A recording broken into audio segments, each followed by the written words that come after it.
I don't want to do anything that will stop you from getting the care you need, and I won't. But you know and I know that right now we spend a lot of money in our healthcare system that doesn't do a thing to improve people's health. And that has to stop. We've got to get a better bang for our healthcare dollar. Despite the push from President Barack Obama, congressional Democrats are going to spend their August break trying to build consensus within their own party while also fighting off the Republicans and some insurance companies. The topic, health care reform. My guest, Frank Keating. He is the former governor of Oklahoma. He is now the head of the American Council of Life Insurers. We also have Selvaraju of Hapoalim Securities. Frank Keating, let me just begin by asking you, as someone that is an expert not only in public policy but also in the world of life insurance, are we not really getting real health care reform? When you take a look at the bills, there's nothing in there about competition. There's nothing in there about malpractice. What's really in the bills? Well, there's also nothing in there about wellness, and there's nothing in there about portability to be able to buy a less expensive policy across state lines. But I think that's what August is for, and hopefully September is for. So these issues and others will be debated and discussed. Call me naive, Pim, but I happen to think that the men and women in the Congress, and I'm the grandson of a one-term member of Congress, a Democrat, I'm a Republican from Illinois, who felt that it was his civic duty to serve once and not serve again.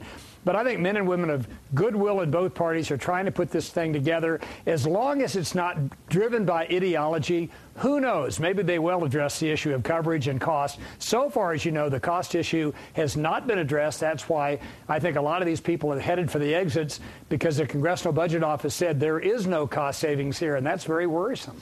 Selvaraju, let me bring you in on this. I mean, what lies beneath this whole health care debate? As Frank Keating was saying, anything on cost, or are we just really trying to figure out how to bring the uninsured into some kind of insurance pool? Is that really what we're talking about? Well, I think what is very difficult to tackle in this whole debate is the number of things that are going on simultaneously. And I think if you look at what most people cite as the primary cost drivers of this healthcare spending that has grown out of control, $2.4 trillion this year, they primarily point to three things.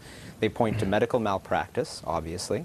They point to the cost of the uninsured on the healthcare system. And they point to health insurers. Now, there are two sides to this debate. Obviously, if you ask the health insurance companies, they will say it's healthcare spending that drives the cost of premiums, not the other way around. And there's definitely a certain logic to that. If you look at what we spend on in this country, the top 15 medical conditions account for nearly 50% of all of our medical spending. We pay more in this country for specific procedures that are primarily tied to the use of technological advances and highly priced drugs. But overall, drug pricing hasn't gone up significantly. It's barely kept pace with inflation. And that's a trend that's likely to continue because we're seeing nearly $160 billion worth of branded prescription drugs going off patent in the course of the next 5 years. So drug pricing control is clearly not the way to tackle the problem. Frank Keating, let me come to you. You know, as part of this debate over health care, you heard what Ram was talking about in terms of the technology cost. How come there's nothing in any of these debates about letting hospitals actually get together and figure out which hospital ought to buy the most expensive machine in a particular practice in order to really be more efficient with the spending of money? I mean, we still got a lot of those antitrust rules in place. Would that be a starting point? Well, I mean, to the extent that those rules need to be modified or made less rigid, Pim, I think that's absolutely so. Realize, I think a number of physicians who are in private hospitals that they own, a number of healthcare providers enjoy having the platinum facility, the very best technology that sells, that looks good. But to the extent that you really permit the best and brightest people of all walks of life in the healthcare business to debate, discuss, and resolve with the political leadership here in Washington, that really is a solution. Nothing should be off the table. Today, unfortunately, to the good doctor's point, the whole issue of tort reform, the cost of medical malpractice, is off the table. That's unfortunate, because once the Congress touches this, they don't want to come back to it. They want to finish it and move on. They will finish it. Something will be done this fall. Hopefully the issues that we've discussed here briefly will be a part of it, but don't hold your breath. All right, we're going to continue the conversation more with Frank Keating of the American Council of Life Insurance, also more with Ram Selvaraju of Hapoalim Securities. We're going to talk about biologic drugs. Are they going to get better patent protection under health care reform? We'll find out. And also, why won't people be allowed to buy health insurance the way they buy life insurance? We'll get the details. This is Taking Stock on Bloomberg. A programming note, Bloomberg's Taking Stock begins each weekday at 3 p.m. Eastern on Bloomberg, 1130 AM, Sirius 130, and XM 129. This is Taking Stock on Bloomberg. I'm Pim Fox. My guests are Frank Keating, former governor of Oklahoma, now the head of the American Council of Life Insurers, also Ram Selvaraju of Hapoalim Securities. We're talking about health care reform, finding out who makes out. Ram, see, I knew I would get your name right if I practiced long enough. Talking about practicing, what about the practices that are in place for dealing with the uninsured? If we do get some kind of health care insurance reform, is that issue just going to go away? Well, I think it's going to be very difficult because, as you can see, the bill proposals that are currently on the table raise the amount by which the government spends on health care, but don't necessarily address all of the uninsured.